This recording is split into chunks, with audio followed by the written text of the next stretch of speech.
Welcome in to the Night Owls podcast. I'm JJ Metz alongside with Ryan. Ryan, it's an off day today for FAU football and fall camp. They don't practice on Saturdays.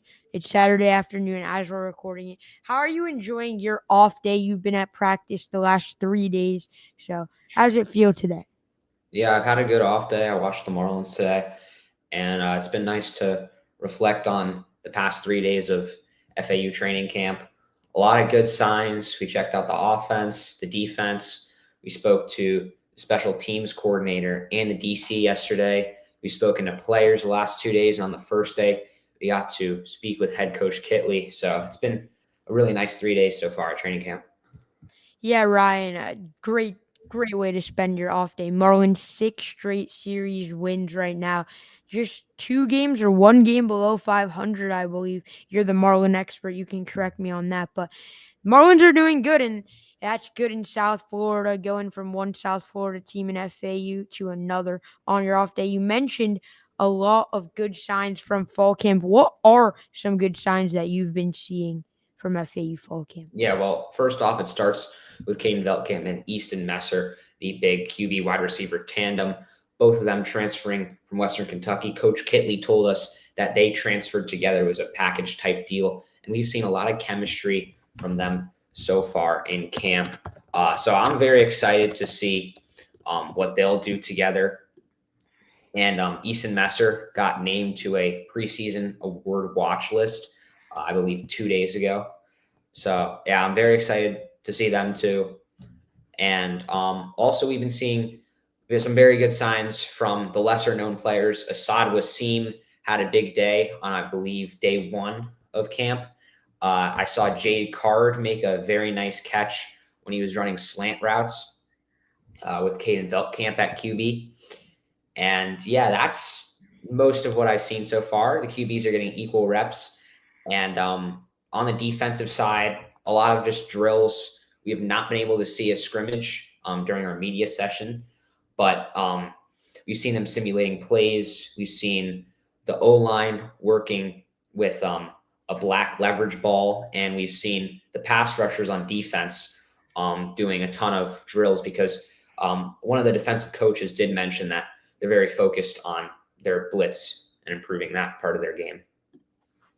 Yeah, Ryan, 100%. And Assad Wasim had that 2 touchdown day.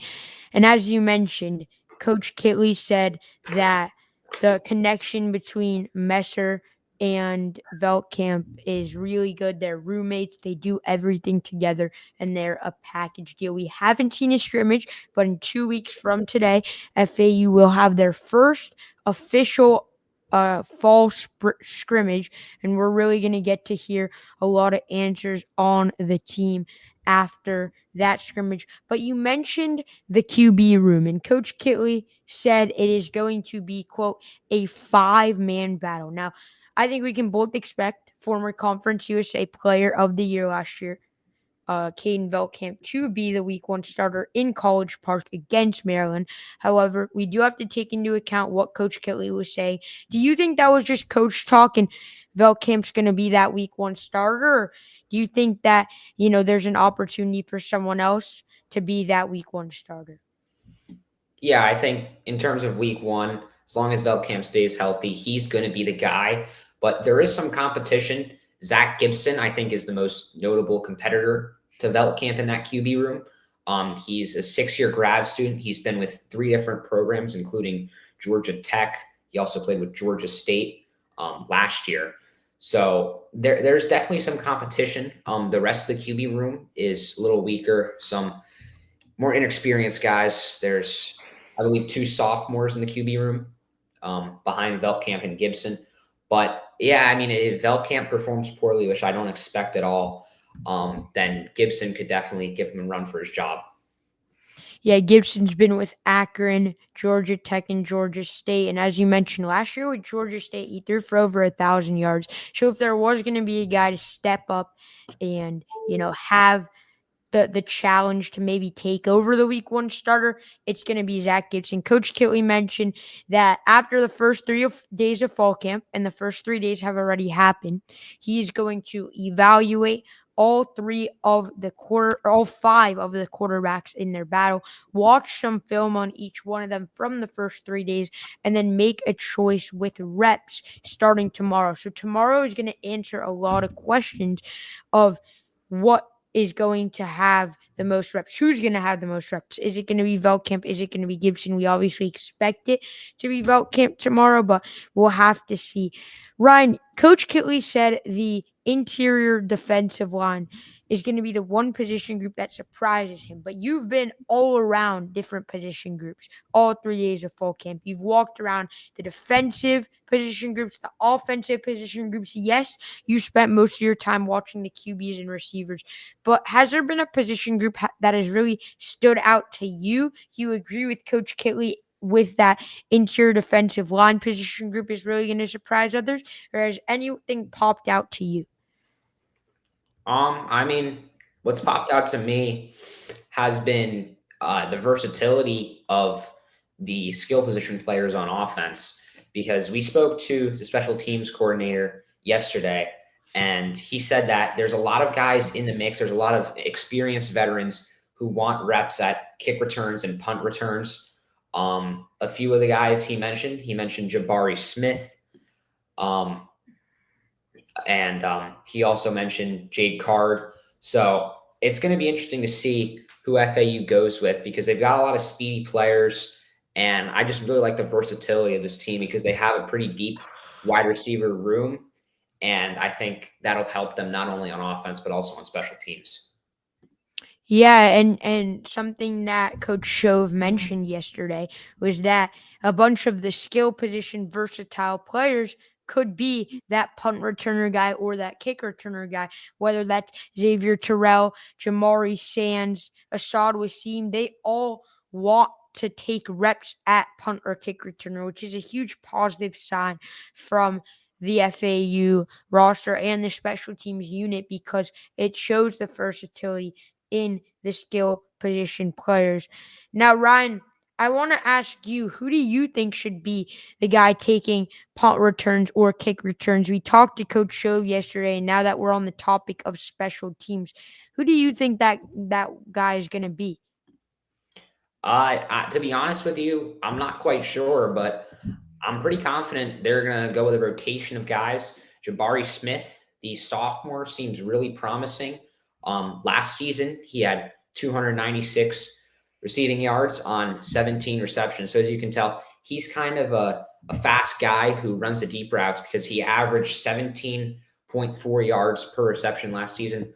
And he also had 3 touchdowns. So I really like his potential. And yeah, the other guys you mentioned earlier are guys who I also think will be in the mix. Uh, Jake Sean Platt, redshirt junior, experienced guy, because coach did say he really likes experienced guys playing special teams. And he said that when you have a lot of guys fighting for a spot, it's going to play to their advantage because that's a really good problem to have. And yeah, I also like Jamari Sands. And Xavier Terrell, who I saw running a lot of routes as a receiver, even though he's a running back, he was running a ton of routes and he made some nice catches with Caden Veltkamp and Zach Gibson at QB. Yeah, and someone else we talked to, and I like your point with Jabari Smith because he is a deep threat. He can run those vertical routes, get open on them, and really make big plays. 17.4 yards per catch, as you just mentioned. And he's going to be a huge threat in the wide receiver room. I still do think Easton Messer, with his connection with Feldkamp, is going to be wide receiver one. But if you're looking for a deep ball threat on, fourth or third and 10 or more, you're going to be looking for Jabari Smith because Easton Messer isn't the most deep ball threat guy. You're more so going to see him with those slant routes. And, you could throw him a 4-yard screen and he's really good at yards after catch. So really think that the two have different skill sets. But Ryan, someone else we talked to yesterday was Wendell Fullard. And Wendell Fullard who's a DB, made a very interesting comment that is going pretty viral over on social media. He said, "Our goal is to make the college football playoffs, not just a bowl game." I mean, whoa, that is a very high ceiling and something that I don't think FAU is going to be able to accomplish. But what are your thoughts on that? Do you think that that's a possible thing that FAU could make the CFP in year one under Coach Kitley?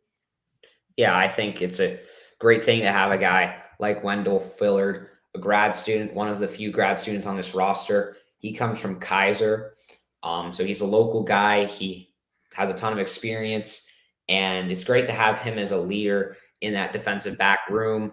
And I also like how he's setting the ceiling high, like you just said, because you got to strive for high expectations, especially coming off such a bad year. You don't want to have bad vibes. You don't want the morale to be down in the locker room. And he also said, along with other coaches, that the vibes are just really high right now in the locker room.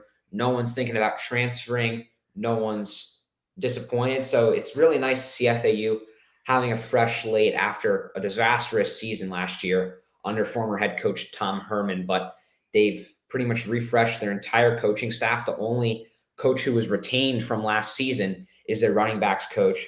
So a fresh set of guys, and I'm really excited to see what FAU can do with a fresh start because it's basically a new era for the Owls. It is definitely a new era for the Owls. New coaching staff, new quarterback, third year in the American Conference. And hopefully this new era can last long because the Taggart era, or let's go back to the Kiffin era, that lasted 3 years. The Taggart era lasted 3 years. And the Herman era lasted 2 years. So FAU has been through five different head coaches since 2017. So five different head coaches in 8 years, which is not what you want. But hopefully this era can last a little bit longer. Ryan, I want to ask you here because you really mentioned that making a CFP in year one is not gonna be too possible. Coach Kitley said at lowest we want to make a bowl game. What do you think are fair expectations for year one in a new era? Yeah, I would say to be fair, probably around a 500 record. They have two cupcake games early in the season, or at least games that should be cupcake games in their games against Florida A&M and FIU. So those should be two wins right there. You have a tough game against Maryland to open up the season, and then you have conference play. And there's some very talented squads in the American, which, in my opinion, is the best group of five conference right now for football. And yeah, I would say 6 to 8 wins is a pretty fair prediction. Hopefully, they can make a bowl game because Coach did mention that you need to make a bowl game. That's, I think, also Alex Akovich, the offensive lineman who's in his 6th year. This will be his 6th year with the program. He said that that's just what you have to do because making a bowl game allows for way more recruiting opportunities and just way more national attention. To put it simply, they need to put the program back on the map like they were in 2018, 2019, when they were on top of the Conference USA for a few years in a row. And then I also wanted to mention the lack of coaching continuity that you just brought up, because that's also a very important component of having a successful program. You need to have coaches tenured for at least 5 years, if not more. And I know it's harder for FAU because they're a smaller program. So if a coach has even a bit of success, they're likely to leave. But you want something like what the basketball program had with Dusty May, where even though he made the Final Four, he stayed for another year. You want coaches to have success and then stay for at least another year or two after that success. So yeah, that's the most important thing in my opinion, is coaching continuity and a low turnover rate. Yeah, you mentioned Dusty May. greatest head coach in FAU basketball history, probably the greatest head coach in FAU history ever. 7 seasons with the Owls, 7 winning records, 2 tournament appearances, a Final Four within that. And you do need that coaching continuity. You definitely want coaches for 5+ years as a tenure. And FAU has signed each one of his coaches to 10-year contracts. So obviously, our goal is to have the coaches to stay for a decade, even though that hasn't been happening. But we obviously are looking for the long term and to keep that stability with that head coaching spot to stay for multiple years, Ryan. So, Ryan, I want to ask you about this defense because we really haven't touched on the FAU defense. Coach Kitley mentioned he's an offensive minded guy. We talked to Coach Dewhurst yesterday, FAU defensive coordinator coming over from Mississippi State, I believe, as safeties coach or defensive backs coach. I know he was a secondary coach at Mississippi State. But what can you take away from the defense through the first 3 days of fall camp? Yeah, I think they're going to be an offense first team, which is kind of obvious given that Coach Kitley is an offensive minded head coach. He comes from Texas Tech as their offensive coordinator. But I think the defense should be pretty solid. You've got leaders like we mentioned earlier, Wendell Fillard, a grad student, and they've also got a ton of new guys in the program on defense. So yeah, I think the team's going to start with the offense, but the defense is going to have to hold it down because I think last year it was kind of the opposite. The defense wasn't terrible. Maybe it fell apart towards the end of the season like everything did. But the defense held their own a little bit, and it was the offense that struggled with big plays. But now with a completely refreshed roster, I don't fully know what to expect. I could be wrong. This could be a defense first team, but in my opinion, this is an offense first team. Yeah, I definitely agree with you on it's an offense first team. I mean, when your head coach is offensive minded, that's the expectations. But Coach Herman came from an offensive pipeline. He was the offensive coordinator at Ohio State. Then he was the offensive coordinator at Houston before becoming head coach there and then head coach at Texas. So he was an offensive minded guy. And we saw the defense being the side of the ball that was really good last year. Obviously, Coach Rock did an incredible job in his 2 seasons here. It's year one, we were a top 30 scoring defense overall. And year two, we were top 10 in takeaways and turnovers, which is really solid for the defensive side. So hopefully we can bring some flashiness and excitement to South Florida with the offensive side because that really has lacked outside of a few games with being the North Texas and UTSA game, which were I believe the only 2 games where we put up 40 plus. Maybe FIU as well and Tulsa. But overall, we need to have a stronger offense. And I definitely agree with you. Wendell Fillard's going to be good in the secondary. Coach Dewhurst mentioned 2 guys that stood out yesterday were Bryce Langston and CJ Dajette, 2 defensive linemen. Really hope they can get after the quarterback. And, obviously Wilkie Denard, Coach Kelly mentioned that Wilkie had a huge play on the first day of camp where they scrimmaged and Wilkie got after the quarterback a lot. So hopefully the defense is able to be better this year in specific.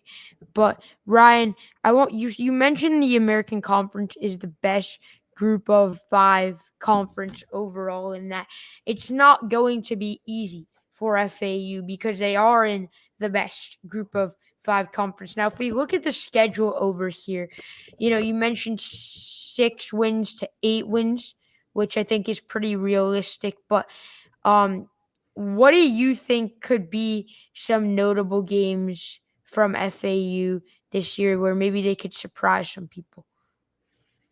Um, yeah, I mean, I think they're going to have to use home field to their advantage because there are some tougher environments in the Americans. So I think it's pretty key that they get to play East Carolina at home.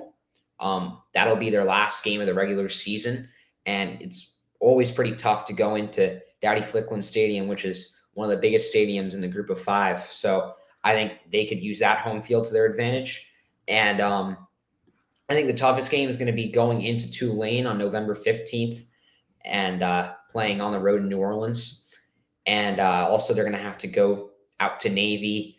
They're going to have to go to Tampa to play South Florida. Not saying that there's a huge home field advantage for South Florida at Raymond James, but I'm just kind of highlighting some of the road games they play right now. But they also host Memphis on the 27th. That'll be their conference play opener. So, yeah, I'm just focused on which games are home games and which games are away games because right now we don't really know who's the best and who's the worst in the conference. We kind of have a rough idea of it, but yeah, I'll kind of hone in on the schedule and my predictions a little bit more once we're 1, 2, 3 weeks into the season.